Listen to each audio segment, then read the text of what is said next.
Hi everyone, this is Melissa from Double or Nothing Reads, and today I'm going to talk to you a little bit about double tonguing.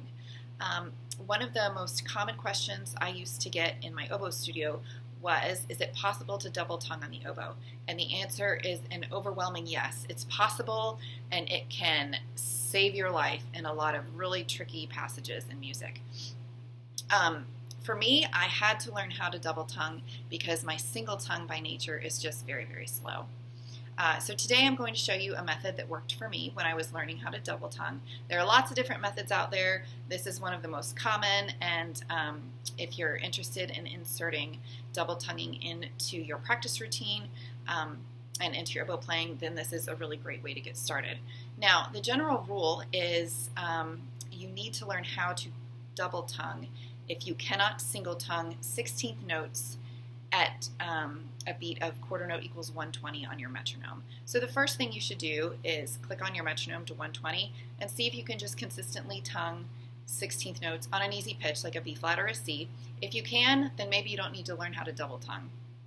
If you can't, and you've been working towards that for a while, and your tongue just can't keep up, then it's probably time to learn how to put some double tonguing into your repertoire.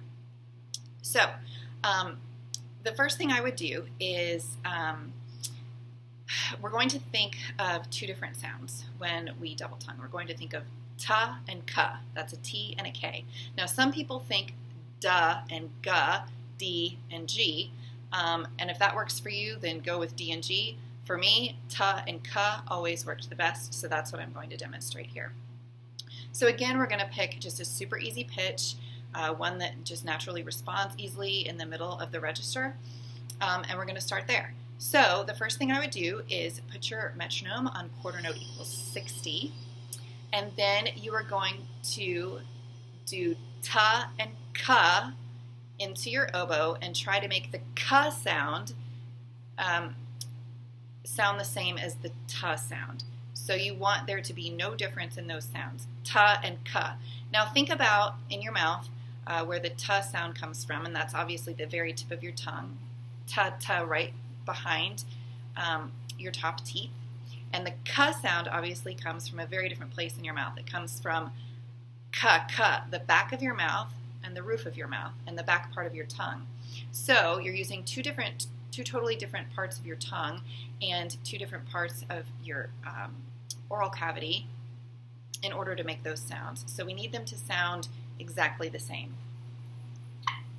I'm gonna do this on a B flat, just quarter notes.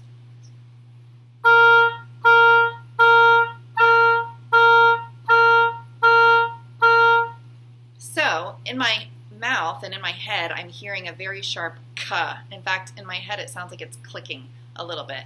But I can guarantee you, once you get going, even if you hear that clicking sound that your tongue is making on the ka sound, the person sitting right next to you is probably not going to be able to hear that. So don't worry too much about that. Right now, you're worried about the consistency between the ta and the ka sound. Once you have perfected the quarter notes, then I would move up to eighth notes. Again, at quarter note equals 60, and get the ta and the ka sound to sound the same.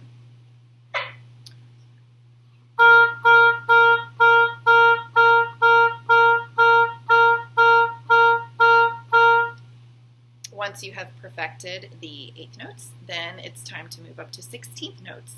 Again, making the ta and the ka sound as similar as possible.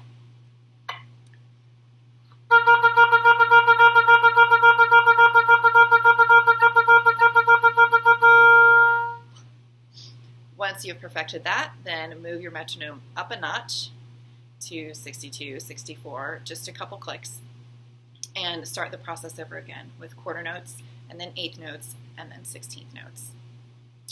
Once you get really good at that, then you can start to play some slow scales. So maybe start on a G major scale, and each pitch do a different sound. So ta, ka, ta, ka, ta, ka, and so forth and so on, making them all sound as consistent as possible.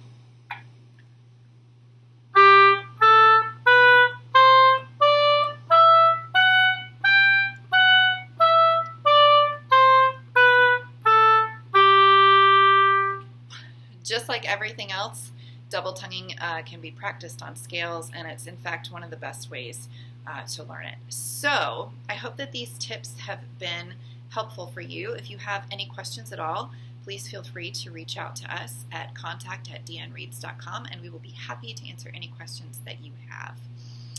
We hope this has been helpful, and I hope you have a wonderful day.